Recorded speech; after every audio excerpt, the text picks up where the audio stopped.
News में आपका मेज़बान चौधरी अज़हर रहमान। पाकिस्तान के ज़ेर कब्ज़ा कश्मीर के ज़िला बिम्बर की तहसील समानी के जिस स्पॉट पे मैं मौजूद हूँ ये कहावलियाँ है, और जिस जगह स्पॉट पे मैं जहाँ खड़ा हूँ ये शहीद अंसर महमूद वल्द अशरफ का घराना है जो मेरा हकीकी भांजा था। और पिछले साल 25 नवंबर 2020 को शहीद हुआ। और बैक साइड पे अब जो मंज़र आपको दिखा रहा हूँ मैं, इसमें जो नीचे वाली लाइट्स हैं ये सिविल घरानों की हैं, जो कतई आखिरी घराने हैं गढ़ी पे। गढ़ी जगह का नाम है। और जो हाइट्स यानी पहाड़ी के बुलंदी पे जो लाइटें आप देख रहे हैं ये इंडियन आर्मी के मोर्चे हैं। इंडियन आर्मी ने, और मोर्चे उनके बिल्कुल नीचे हमारी सिविल आबादी के बिल्कुल साथ तर हैं, लेकिन जो लाइट्स हैं वो बुलंदों वाला और पहाड़ी के किनारों पर है। और आज यहाँ चीफ सेक्रेटरी पाकिस्तान तशरीफ़ लाए, और यहाँ बिल्कुल साथ ही हमारे इस घराने के जहाँ मैं खड़ा हूँ रिपोर्टिंग कर रहा हूँ, इसके चंद कदम बैक साइड यानी चंद मीटर पीछे DC Bhimber, deputy commissioner Bhimber Raja Qaiser Aurangzeb का साहब का घराना है। उनकी मकामी रिहाइश है, वो भी मकामी है, उनके घर वो तशरीफ़ लाए। और वहाँ की रिपोर्टिंग के बाद मैं यहाँ हाज़िर हूँ। आइंदा चंद दिनों के बाद यहाँ सालाना प्रोग्राम होगा अशरफ के बेटे अंसर महमूद शहीद का, जो आखिरी शहीद हैं जिनकी शहादत के बाद कश्मीर में ओवरऑल जो सीज़ फायर हो गया दोनों जो अफवाज हैं उनके माबैन, वरना यहाँ खड़ा होना शायद मुश्किल होता। हम आपको बैक साइड पे अंसर महमूद का घर दिखाते हैं, और कैमरामैन आपको बिल्कुल इस जानिब ला रहा है। और ये बैक साइड पे आप घर देख रहे हैं, कैमरा वो घर भी आपको दिखा रहा है।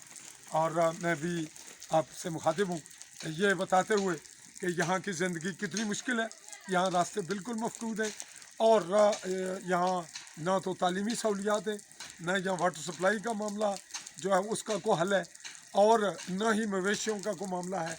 और इसके अलावा बारूदी सुरंगें बहुत ज़्यादा हैं।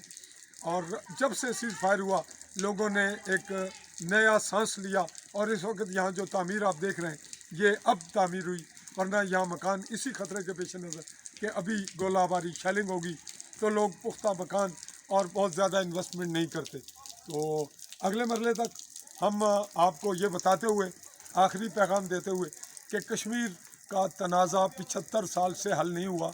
उसकी वजह ये हुई कि लोग कश्मीर के कन्फ्यूजन में हैं, या उन्हें कन्फ्यूजन में डाल दिया गया है कि यहाँ से दोनों अफवाज इंडियन और पाकिस्तानी अफवाज को यहाँ से निकलना है, और इसके लिए लिमिट मुकर्रर नहीं हुई, उसका नाजायज़ फ़ायदा उठाया गया।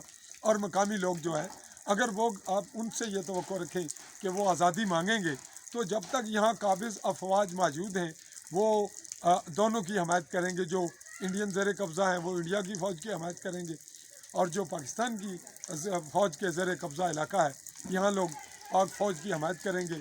ये कहेंगे जी वो सब कुछ वो कर रहे हैं, जबकि नाजरीन मैं बाहैसियत ऑब्ज़र्वर ह्यूमन राइट्स सेक्टर पे भी मैं काम करता हूँ और जर्नलिस्ट भी हूँ। मेरा ये कहना है, जो मैंने सर्वे किया है खुफिया तमाम लोगों से, लोग ये चाहते हैं कि दोनों अफवाज यहाँ से चली जाएँ। और ये जो बहाना बनाया गया है कि कश्मीर को जनाब हम बचा रहे हैं, हम दिफा कर रहे हैं कश्मीरियों का, हमारा दिफा नहीं हो रहा, हमें जलील किया जा रहा है। जी यहाँ से दोनों अफवाज का इनखला यही वाहिद हल है, और ये दोनों ममालिक के भी मफाद में है, इंडिया और पाकिस्तान के। और जहाँ लद्दाख में चाइना को इन दोनों ममालिक ने अपनी ज़रूरियात के तहत आग घुसेड़ा है या वो भी घुसाएँ, उनका भी मफाद इसी में है कि वो यहाँ से निकल जाएं और हम कश्मीरी सुख का सांस लें। एक सदी होने वाली है, पौनी सदी बीत चली, आने वाला वक्त हमारी नई नस्ल को हम ये पैगाम दे के जा रहे हैं कि यहाँ पर कब्ज़ा तस्लीम नहीं करना, इन लोगों को यहाँ काबिज़ कब्ज़ों को निकालना है। अपनी स्टेट को हम अपनी मर्ज़ी से मिक्स करेंगे या इंडिया के साथ या पाकिस्तान के साथ। ये एक लफाजी है जो हम सिर्फ लफ्ज़ इस्तेमाल करते हैं। हम लोग ये समझते हैं कि जब ये दोनों अफवाज यहाँ से निकलें और राय शुमारी हो तो हम लामोहला हल तहत्तुल मकदूर हर तौर पर हकीकी तौर पर अपनी आज़ादी, अपनी रियासत की बहाली और ख़ुद मुख्तियारी और इक़्तिदार आला चाहेंगे। हम ये कभी नहीं चाहेंगे कि एक बहाना बनाए कि इंडिया की फ़ौज है हम उसको निकाल रहे हैं, और इंडिया की फ़ौज बहाना बनाए कि अब पाकिस्तान को निकाल रहे हैं, ये दोनों निकले, यही हमारी बका है। इसी पे अगले मरले तक चाहूँगा इजाज़त। अल्लाह हाफ़िज़।